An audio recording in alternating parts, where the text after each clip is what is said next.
म जाने बेला आइसक्न लागेको थियो। अब एक्सचेन्ज प्रोग्राममा जानको लागि चाहिँ म अब त्यो एन्सरको तयारी यताउति सबै थोक चाहिँ भइसकेको थियो। प्याकिङहरू मात्रै बाँकी थियो, लास्ट टाइममा प्याकिङ गर्छु अनि त्यस पछाडि जान्छु भन्ने हिसाबको माइन्ड सेटअप थियो। त्यस पछाडि अनि अन्तिम दिनहरू हुन थालिसकेपछि उसँग मलाई भेट्न एकदम खुसी लाग्ने अनि त्यस पछाडि अर्को कुरा दुःख के लाग्ने भन्दाखेरि अब उसलाई छोडेर जानुपर्ने भयो। सर्टेन टाइमसँग एक्लै हुने भए म भने जस्तो फिल, अनि ऊ पनि एक्लै हुने भए यता भन्ने जस्तो फिलले गर्दाखेरि चाहिँ एकदम कस्तो कस्तो नराम्रो फिल पनि सँगसँगै भइरहेको थियो क्या होइन। अनि अन्तिम दिनमा चाहिँ दिवसमा अब भोलि जाने भएपछि अघिल्लो दिनमा चाहिँ हामीले भेट्ने कुरा गऱ्यौँ अनि भेट्यौँ होइन। अनि म त्यो दिनमा अनिखेर उसले जसरी आउनु यतिर आउनु म यतापट्टि हुन्छु भनेर उसले मलाई एक ठाउँमा बोलायो। अनि त्यस पछाडि ऊ अलिक चाँडो गएको थियो क्या, कहिले पनि त्यसरी चाँडो जाँदैन थियो। हामी सँगै बाइकमा जान्थ्यो अनि भेट्थ्यो, त्यस्तो खालको थियो नर्मली नै। अनि त्यो दिन चाहिँ म चाँडो जान्छु, तपाईँ अलि त्यो पछि आउँ ल भनेर भनेको थियो। अनि ल हुन्छ भनेर त्यही अनुसार अनिखेर म अरू पनि कामहरू थियो अनि मैले सकाएर अनि त्यसपछि म त्यहाँ गएँ होइन। अनि ऊ अलरेडी त्यहाँ ठाउँमा पुगिसकेर छ। अनि त्यस पछाडि उसलाई एक ठाउँमा चाहिँ एकदम खाजा खान जान मन लाग्ने सधैँ हुन्थ्यो क्या होइन।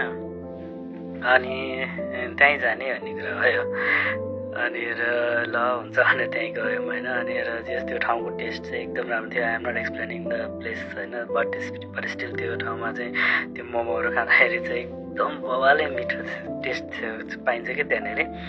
अनि हामी त्यहाँ गयौँ। अनि त्यहाँ गए पछाडि चाहिँ अनि त्यहाँ बस्नु थाल्यो। मलाई चाहिँ कस्तो कस्तो भित्रदेखि नि कस्तो कस्तो के लागिरहेको थियो। अब उसलाई के भनौँ के गरौँ, अब उसलाई पनि कस्तो कस्तो लागिरहेको थियो होला भन्ने कस्तो भइरहेको थियो क्या होइन। अनि उसले मलाई चाहिँ एउटा सानो गिफ्ट ल्याइदिएर छ क्या होइन। सानो त के सानो भन्नु, इट वाज युज होइन। उसले गिफ्ट ल्याएको छ मैले भनेर भन्यो। भनेर ल के गिफ्ट ल्यायो भनेर म सोचिरहेको थिएँ। भनेर अनि त्यस पछाडि पहिला उसले झोलाउनु आएको थियो अनि मैले देखाएको थिइनँ क्या, के होला भन्ने भइरहेको थियो। अनि केही होला राम्रै कुरा होला भन्ने भइरहेको थियो। ल भनेर अनि उसले निकाल्यो क्या होइन। अनि त्यस पछाडि खोल्नु भन्यो भनेर मैले यस्तो खोलेर झिकेको होइन। अहिले यो भिडियो बन्दाखेरि अहिले यो रेकर्डिङ गर्दाखेरि जुन मोबाइलबाट रेकर्ड भइरहेछ नि, त्यो मोबाइल उसले मलाई गिफ्ट ल्याइदिएको थियो क्या। ओ माई गड, उसँग अर्निङ केही थिएन होइन।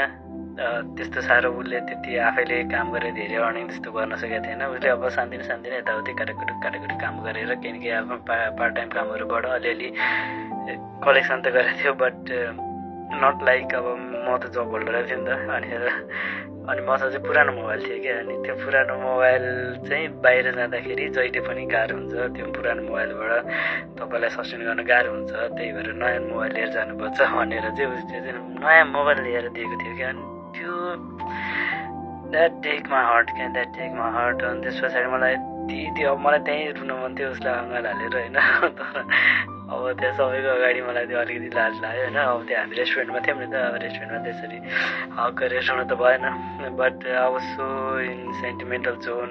त्यस पछाडि मलाई कस्तो केही भन्नु अप्ठ्यारो लागिरहेको थियो। अब अप्ठ्यारो लागे पनि खुसी भएछ ट्याक्क। अब एकदम खुसी लागेको थियो, किनभने त्यो लेभलको गिफ्ट मैले आफैले पनि त्यसरी दिन सकेको थिएन क्या उसलाई होइन। अब उसले चाहिँ मलाई बेला बेला के ल्याइदिइरहेको थियो क्या होइन। अनि उसले मलाई एक दुईचोटि ज्याकेट दिएको थियो, अनि त्यस पछाडि विन्ड चिटरहरू ल्याएर दिएको थियो। भनेर त्यो पनि मैले त्यो अस्ट्रेलिया जाँदाखेरि बोकेर गएको थिएँ क्या होइन म बाहिर जाँदाखेरि। अनि त्यहाँ जाँदाखेरि अनि त्यो ज्याकेट लगाएर हिँड्दाखेरि नि अनि सेटिस्फ्याक्सन हुन्छ भनेर क्या त्यसरी बोकेर लगाएको होइन।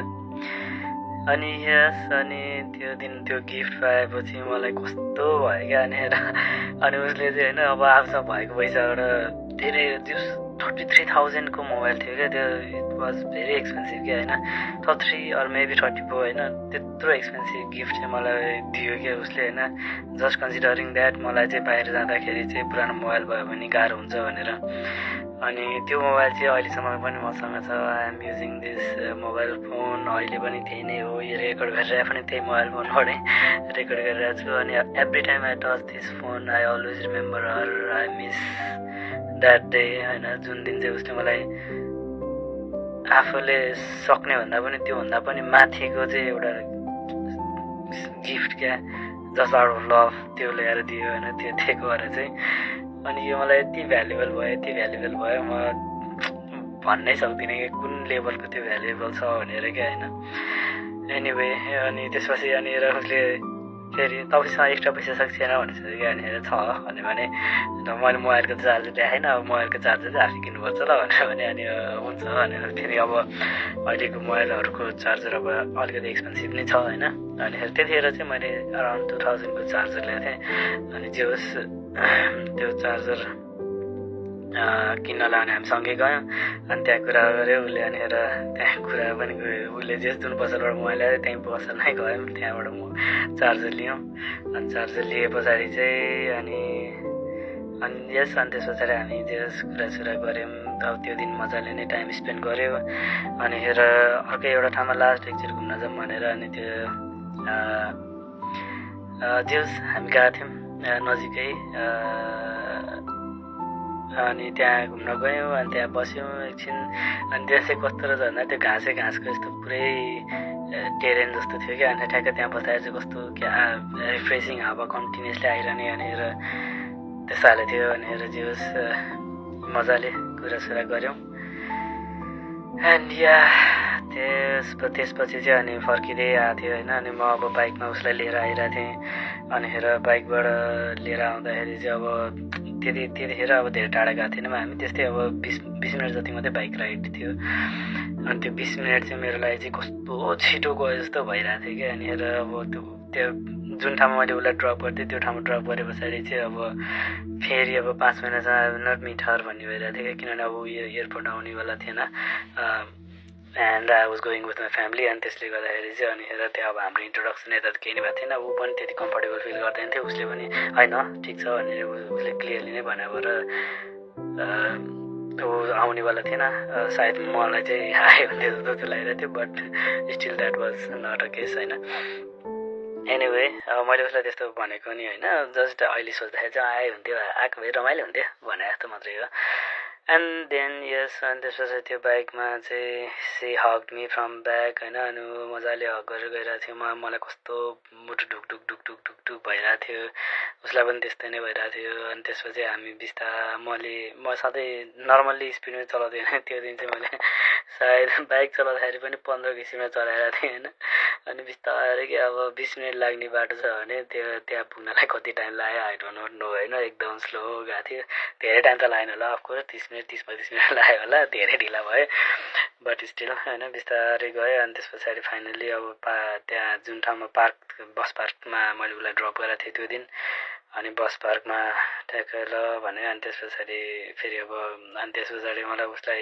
फेरि हक गर्नु मन थियो तर बस पार्कमा धेरै मान्छेहरू हुन्छ भनेर हक त गरेन but I just touch her गालामा क्या यसरी केही यस्तो औँलाले यस्तो के अरे दुईवटा औँलाले यसरी गालामा यसरी निहुर्दैन यसरी ल राम्रोसित बस्छ ल भनेर भने अनि हुन्छ भनेर अनि ल म जान्छु ल भनेर अनि ऊ गयो है अनि ऊ त्यहाँबाट मैले ठ्याक्क देख्नु जेसँग म हेरेर बसिरहेँ त्यहाँबाट हिँड्न मन लागिरहेको थिएन मलाई अनि सर गयो एकचोटि फर्केर पनि हेऱ्यो अनि खुसी लाग्यो अनि ऊ त्यहाँबाट ठ्याक्क पास भयो अनि पास भएपछि चाहिँ अनि okay I need to go home now that अनि त्यस पछाडि त्यहाँबाट घर गएँ अनि घर गए पछाडि अब भोलि त म त जानु थियो फ्लाइटमा अनि त्यस पछाडि आई स्टार्टेड प्याक गर्न थालेँ प्याक गर्दा अब मेरो एउटा मात्रै सुटकेस थियो त्यही भएर त्यस्तो धेरै प्याकिङ चाहिँ थिएन 5 महिनाको जानको लागि धेरै सामान चाहिँदैन भन्ने हिसाबले ठिक्क मात्रै सामान लिएर गएको थिएँ अनि सामानहरू प्याक गरेँ अनिखेर ह्यान्ड क्यारीमा पनि सामान मैले ट्याक्क सबै फिट गरेँ अनि त्यसपछि चाहिँ अब बेलुका चाहिँ अनि कस्तो नरमाइलो लागिरहेको थियो अब इन द सेन्स कस्तो भन्दाखेरि अब बाहिर कुनै राम्रो ठाउँमा जाँदै थिएँ राम्रो ठाउँमा जाँदाखेरि मजा पनि आउँछ भन्ने पनि सँगै थियो प्लस अनि अब यहाँको यस्तो आनन्द आउने ठाउँ आनन्द आउने चिज पनि मिस हुन्छ भनेर चाहिँ एकदमै गाह्रो फिल भइरहेको थियो and yeah that was a thing अनि भोलिपल्ट बिहान उठेर चाहिँ अनि म I started my journey we talked अब त्यो बाटोमा जाँदाखेरि म यस्तो थिएँ उस्तो थिएँ भनेर पुरै इन्फर्मेसनहरू दिइरहेको थिएँ सबै कुरा सँगै सेयर गर्नु मन थियो मलाई चाहिँ बट अब त्यो पोसिबल थिएन होइन anyway that was the story yeah after that I went to another country man that was hard